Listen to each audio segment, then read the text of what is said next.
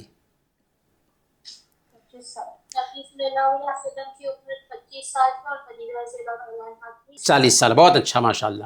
اللہ کے نبی صلی اللہ علیہ وسلم کے بیٹے کتنے تھے؟ 3. اور بیٹیاں؟ 4 بیٹیاں تھیں. بیٹے کا نام بتائیے. ابراہیم. بہت اچھا. اور بیٹیاں؟ فاطمہ. بہت اچھا، ماشاء اللہ. اللہ کے نبی صلی اللہ علیہ وسلم کی بیٹیوں میں سے وہ کون سی بیٹی تھی جو اللہ کے نبی صلی اللہ علیہ وسلم کی وفات کے بعد وفات پائیں؟ فاطمہ رضی اللہ عنہ. بہت اچھا، ماشاء اللہ. اچھا، حتیم یا حجر اسماعیل کعبہ کی عمارت سے باہر کیوں رہ گیا؟ کیونکہ اس میں جو پیسہ تھا نا وہ مطلب وہ حلال تھا. ہاں بالکل صحیح. ہاں، اللہ کے نبی صلی اللہ علیہ وسلم نے کیوں اس کو کعبہ میں شامل نہیں کیا؟ کیونکہ نئے لوگوں نے اسلام قبول جی کیا تھا کہ ان کے دماغ میں جی بالکل جواب صحیح. جواب بالکل صحیح ہے. بارک اللہ فیکم. اب ہم آگے کی طرف چلتے ہیں. اللہ کے نبی صلی اللہ علیہ وسلم کی نبوت کی شروعات کیسے ہوئی؟ اللہ کے نبی صلی اللہ علیہ وسلم بچپن سے ہی اچھے اخلاق کے پیکر تھے، اسی لیے قوم نے آپ کو الصادق الامین کا لقب دے رکھا تھا. آپ کے اندر مروت تھی، اچھا اخلاق تھا، سچائی تھی، امانت داری تھی، دراندیشی تھی، زہد تھا، صبر تھا، شکر تھا، حیا کی صفت تھی، نرمی تھی، عفت اور پاک بازی تھی، رشتہ داروں کے ساتھ اچھا معاملہ کرنے کا جذبہ تھا، پڑوسیوں کا خیال رکھتے تھے، بیواؤں کی خبر رکھتے تھے، یتیموں کا خیال رکھتے تھے. غرض ہے کہ آپ کے اندر جو بھی اچھائی کے کام ہوں وہ سارے کے سارے کام پائے جاتے تھے، اور ہر برائی سے اپنے آپ کو دور رکھے ہوئے تھے. کبھی شراب کو منہ نہیں لگایا، کبھی بتوں کے نام ذبح کیے گئے کھانے نہیں کھائے، کبھی تہواروں اور میلوں میں شریک نہیں ہوئے، کبھی لات و عزیٰ کی قسمیں نہیں کھائیں، اور نبوت سے 3 سال پہلے آپ کو ان چیزوں سے ایسی نفرت ہونے لگی تھی کہ سماج کی برائیوں سے کرہن محسوس کرنے لگے تھے۔ اسی لیے آپ صلی اللہ علیہ وسلم آبادی سے دور حرا نام کے غار میں جا کر کے بیٹھنے لگے تھے۔ گھر سے ستو پانی لے جاتے اور وہیں بیٹھ کر کے عبادت میں لگے رہتے تھے۔ کوئی ہدایت تو تھی نہیں کہ اس ہدایت کے مطابق اللہ کی عبادت کرتے، لیکن سماج میں جو برائیاں تھیں ان برائیوں سے کرہ کر کے غار حرا میں جا کر کے بیٹھتے تھے، اللہ کی نشانیوں پر غور کرتے تھے۔ رمضان کا پورا مہینہ اسی میں گزر جاتا۔ اللہ کے نبی صلی اللہ علیہ وسلم کی نبوت کی نشانیاں بھی ظاہر ہونے لگی تھی۔ چنانچہ اللہ کے نبی صلی اللہ علیہ وسلم نبوت سے 6 مہینہ پہلے کچھ نشانیاں دیکھتے ہیں۔ رات میں سوتے تو خواب دیکھتے اور جو کچھ بھی دیکھتے ویسا ہی ظاہر ہوتا جیسا آپ دیکھے ہوتے۔ کبھی کسی غیر آباد جگہ سے گزر رہے ہوتے تو درخت اور پتھر تک آپ کو سلام کرتا تھا۔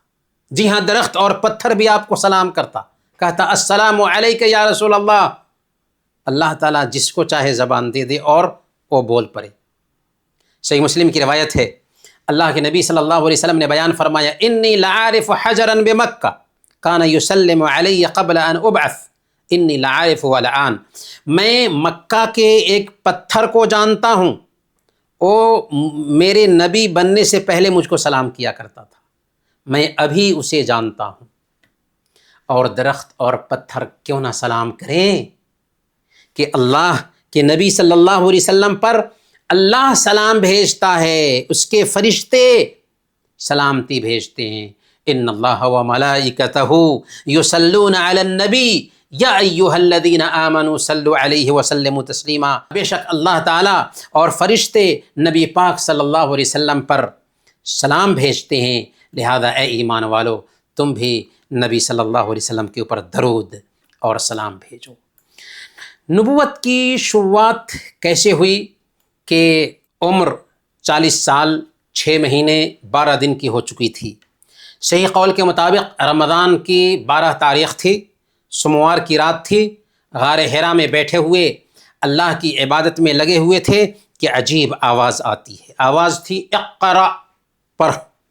غار حرا کی تنہائی ہے، رات کا وقت ہے، غیر مانوس آواز ہے، اور کام بھی ایسا کہ آپ کے بس کا روگ نہیں، کیونکہ آپ پڑھنا لکھنا نہیں جانتے ہیں، پریشان ہیں، کیا جواب دیں، سمجھ میں نہیں آ رہا، زبان سے کچھ نہیں نکل رہا ہے، لیکن اتنا کہتے ہیں کہ ما انا بقاری، میں پڑھا ہوا نہیں ہوں۔ جی ہاں، پڑھتے لکھتے بھی کیسے کہ بچپن میں ہی ماں باپ اور دادا کے سایہ سے محروم ہو چکے تھے۔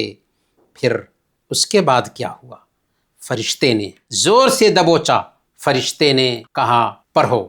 آپ کہتے جا رہے ہیں ما انا بقاری، میں پڑھا ہوا نہیں ہوں۔ اس نے دوبارہ دبوچا اور کہا پڑھو۔ آپ نے کہا کہ میں پڑھا ہوا نہیں ہوں۔ اس نے تیسری مرتبہ دبوچ کر کے کہا اقرأ بسم ربک الذی خلق خلق الانسان من علق اقرأ وربک الاکرم الذی علم بالقلم علم الانسان ما لم یعلم۔ اے نبی آپ پڑھیے اپنے رب کے نام سے جس نے انسان کو لوتھڑے سے پیدا کیا، پڑھیں، اور آپ کا رب بہت ہی کریم ہے جس نے ایک انسان کو ایسی چیز سکھایا جس کو وہ نہیں جانتا تھا۔ یہ 5 آیتیں تھیں جو جبریل امین لے کر کے اترتے ہیں۔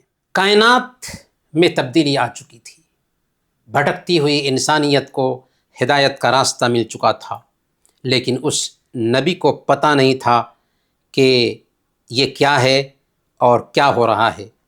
برکیف جب یہ واقعہ ہوتا ہے فوراً غار سے نکلتے ہیں، دل دھک دھک کر رہا ہے، جلدی جلدی گھر آتے ہیں، بیوی کے پاس جاتے ہیں، سارا قصہ سناتے ہیں اور کہتے کہ مجھے چادر اڑا دو، مجھے چادر اڑا دو۔ انہوں نے آپ کو چادر اڑا دیا، یہاں تک کہ جب اٹھتے ہیں ڈر جاتا رہتا ہے۔ اس کے بعد حضرت خدیجہ رضی اللہ تعالی عنہا کو سارا قصہ سناتے ہیں، قصہ سنتی ہیں۔ لیکن یہ سب سننے کے بعد خدیجہ رضی اللہ تعالی عنہا نے کیا کہا، اس پہ تعجب کرنے والی بات ہے۔